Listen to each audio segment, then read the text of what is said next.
John Turner was a respected teacher at Maplewood High School. At 43, he led a seemingly perfect life.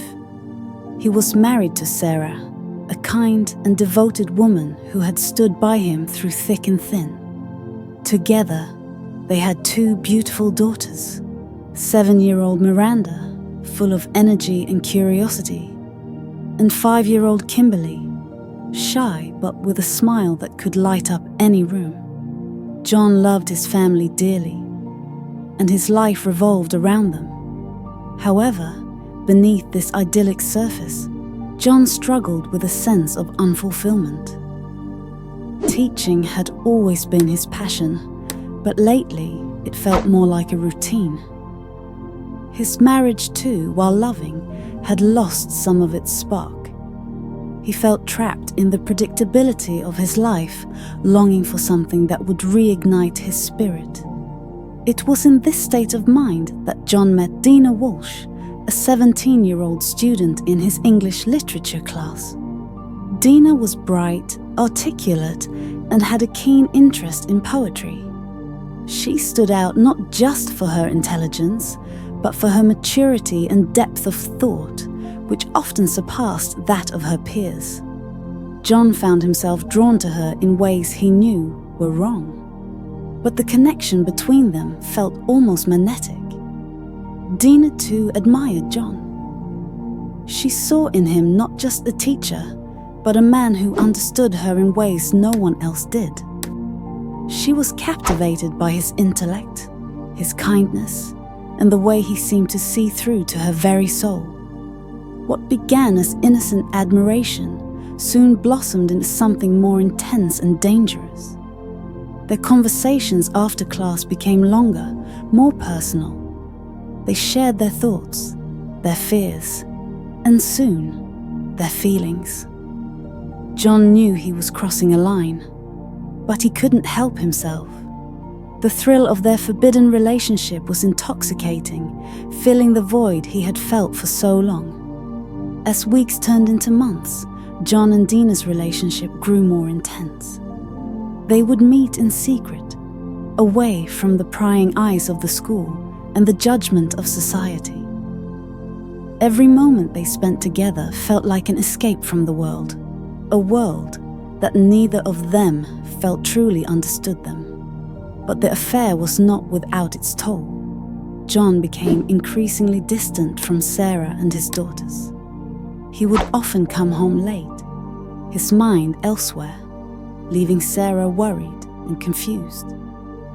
She noticed the changes in him, the way he avoided her gaze, the way he no longer laughed with her as he used to, the way their conversations had become hollow. Sarah, though unaware of the affair, feared that something was terribly wrong. She tried to reach out to John, but he pushed her away, lost in his obsession with Dina.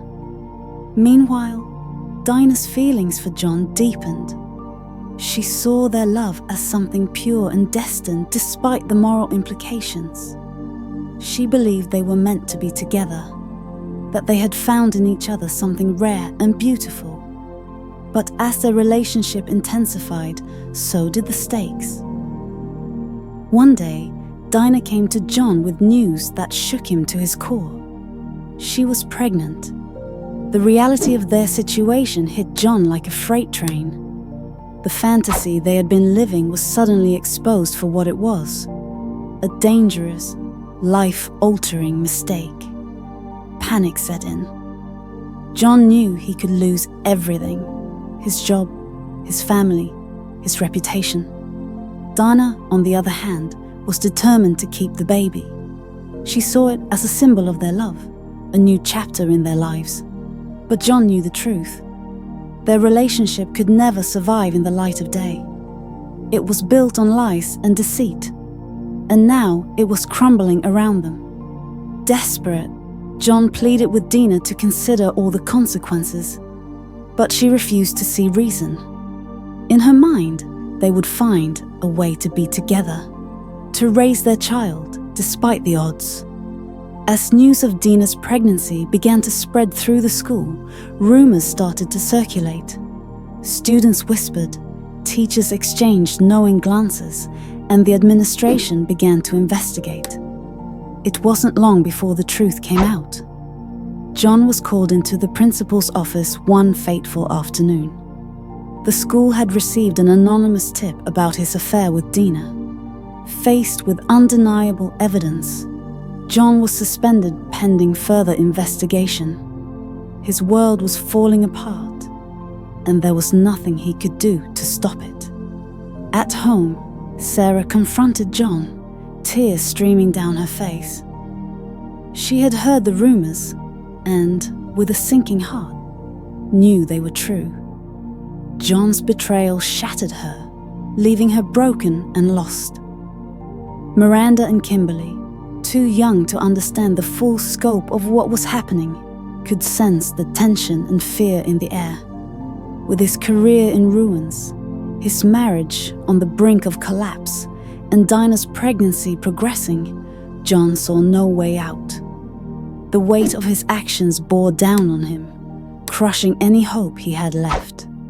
Dina, now ostracized by her peers and with no support from her family, clung to the idea that John would stand by her. But John couldn't face the future they had created.